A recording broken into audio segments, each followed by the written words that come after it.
From the very beginning, Opus Echo of Starsong promises to be a tragedy. The very first lines of this game are the main character pining over how terrible it is that they had to leave someone behind, and oh, how they wish it could have been different, and so on and so forth.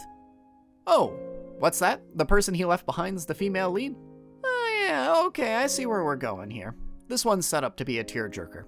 So yeah, if you're the kind of person that voluntarily lines up to have a narrative stab you in the heart a good dozen times, Opus is eager to oblige with its tale of star-crossed, tragedy-soaked lovers. But this game has more going for it than just a long litany of miseries laser-focused on making you cry. It's all set to a well-fleshed-out and unique sci-fi backdrop, has some fun little storytelling techniques that make it interesting to engage with, and it's also just a very pretty game.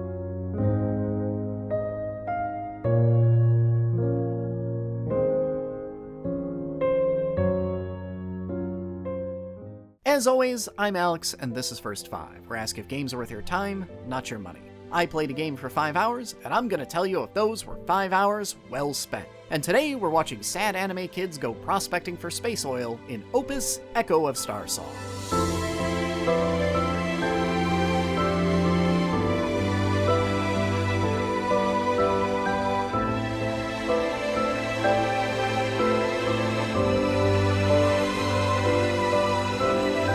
Before we get too deep into the review, I did receive a free review copy of this game, so heads up. So Opus takes place in a star system called the Thousand Peaks that's kind of going through a Dune-type situation. This mythical star petroleum called Lumen got found in a bunch of asteroids, became basically the most valuable thing in existence, and literally everybody fought over it because he who controls the Lumen controls the universe. Cut forward a few decades and you've got Jun Li, an exiled noble with a bachelor's in dungeon delving that hails from one of the countries that lost that giant war for space oil, come to strike it rich by finding new deposits. And Ada, a young witch that can sing with all the voices of the mountain to magically locate the space oil Jun's looking for that's on a mysterious quest of her own. Because of backstory world-building reasons, both are wildly unpopular social pariahs, both have a lot of reasons to not like each other at first, both have tragic backstories that push them to suicidally reckless lengths to get what they want, and each are joined by their own sidekick that rounds out the team. Jun's hyper-competent aide Kay, who's the muscle, and Ada's grumpy pilot-slash-hacker Remy that the group wouldn't last 10 minutes without. And I really like this cast, not just because they're interesting characters that come together in fun ways, but because if you are listening carefully to that last paragraph, they all click together like a little D&D party despite the fact that there's only like 3 instances of real violence in the game. It's a familiar narrative construct, bringing together the 4-man band, but it's used to unique and interesting ends. Instead of delving into dungeons to whack goblins, it's a highly specialized party with different quirky talents devoted entirely to prospecting space oil in ancient ruins, which in this universe requires a lot of different and highly specialized talents to accomplish. You just don't see a setup like this too often. But beyond the grand quest to strike it rich, Opus is much more about the personal character stakes. I mentioned that literally everybody involved in this game has a tragic backstory, and Opus is primarily concerned with how each character reckons with the various traumas they're still working through. Spoilers, the answer is not very well. This also means that we get a lot of flashbacks breaking up the main proceedings, and this ends up being one of Opus's most interesting artistic flourishes. They're never very long, and they always pop up right in the middle of a conversation, often as a sort of leap into that character's head to express what they're thinking about when they get asked a loaded question. In other mediums, that's a pretty straightforward and common trick, but honestly, it's pretty rare to see in a video game, just because so many titles are focused on shoving the player into one person's shoes specifically, and that makes the technique really awkward to pull off.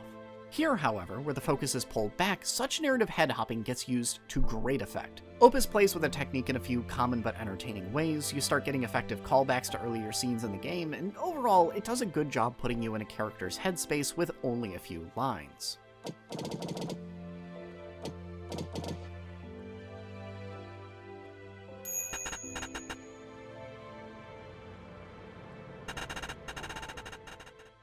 It also makes for a lot of gorgeous art. Not only is the game's art style great, there's also frankly an exceptional number of fully drawn scenes. Basically all of the flashbacks necessitate this, but even the main story gets a surprising number of these.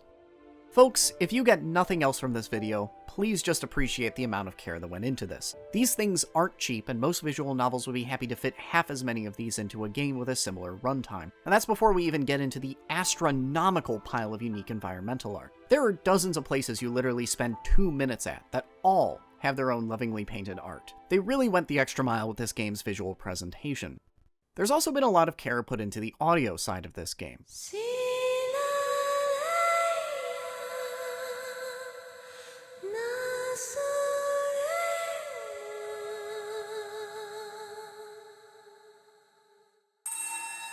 It doesn't show up much in the actual OST, but Ada's magic singing powers maintain a pretty well-earned perpetual presence in the game's soundscape. And hey, melancholy choral solos also make a pretty good backdrop to a tragedy, so it all synergizes together pretty well.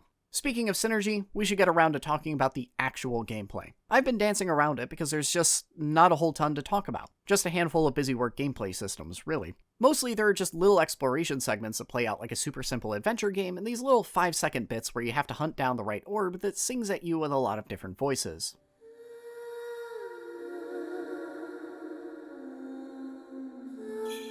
Yeah, it never really gets any more complex or involved than that. This is one that you come to entirely for the story, and the gameplay is more of a supporting system. It's all thematically resonant, however, so even if the gameplay isn't anything to write home about on its own, it works in the final package. And that's most apparent when you're doing space exploration. On your way to various plot-related objectives, you have to manage a simple resource system to make sure you don't run out of fuel or get blown up by roving space pirates. And the way you do this is by picking through various ruins and scrounging whatever you need as you go. It never gets any deeper than just pointing at a destination, hitting explore once you get there, and reading a little one-off vignette. And the deeper into the game you get, the more and more space exploration seems to dominate the time you spend with it. But I would still maintain that it's critical for experiencing Opus because of how it maintains the game's tone. Exploring the Thousand Peaks reveals a universe filled with more ruined, bombed-out space stations than actual working ones. Out in the vastness of space, you're more likely to run into a barely maintained war memorial than a real living person. And even then, almost every last person you meet is old, tired, impoverished, and broken. Almost everything you touch is either decrepit or destroyed entirely. This place is practically heralded as the center of the financial universe, but for the people living there, it is a graveyard. Not just for fallen ancient empires and bygone wars, but also for those still trying to survive in it today. Pretty much anybody that gets any semblance of a happy ending in this story gets it by leaving the Thousand Peaks. And all of that I got almost entirely from these space exploration segments. It's a pretty strong and cohesive vibe, and it's one that works pretty well as a backdrop for a tale about anime kids ugly crying for 10 hours. And that's why I say that, well, yeah, the gameplay can be a little dry at times, it's still necessary to get across not just the tone of the game, but also the main character's situation as a bunch of random kids barely scraping by on luck and a lot of risk to life and limb. But alright, we've gotten a pretty good overview here, so let's ask, what do you get out of 5 hours with Opus Echo of Starsong? That's enough to get you halfway through this game, and its opening hours pick up pretty fast. Big events that shuffle all the characters around start happening pretty early. So early, in fact, that it's hard for me to find enough material to show that won't have people yelling SPOILERS in the comments and demanding I be tried at The Hague. It starts good, and it only gets better. But this is a game you come to for the narrative, and even better, that narrative actually manages to stick the landing at the end. So I'd highly recommend that you stick with it for its full 10-ish hour runtime. And honestly, that still makes it a pretty short and satisfying game in the grand scheme of things. Opus's narrative works on a lot of different levels. The background moment-to-moment vibe of the game is pretty darn compelling, the way the game conspires to throw its main characters together makes for an interesting hook, and once everyone's in place, the story is laser focused on maximizing how many feels per minute it can get out of you. It doesn't really ever take any unexpected twists or turns, but it's a well-told story set to a pretty unique and interesting sci-fi backdrop. It's a tragic narrative about tragic people facing even more tragedy that delivers well-placed gut punches where it needs to, and it tells you what it's about from the very first second. If that's what you're into, it'll definitely scratch that itch. Hey, by the way, I've got a Patreon. If you enjoyed the video enough to get all the way here, you should go throw money at it. But thank you for watching all the way through. I hope you enjoyed this review of Opus Echo of Starsong, and I'll see you all next time.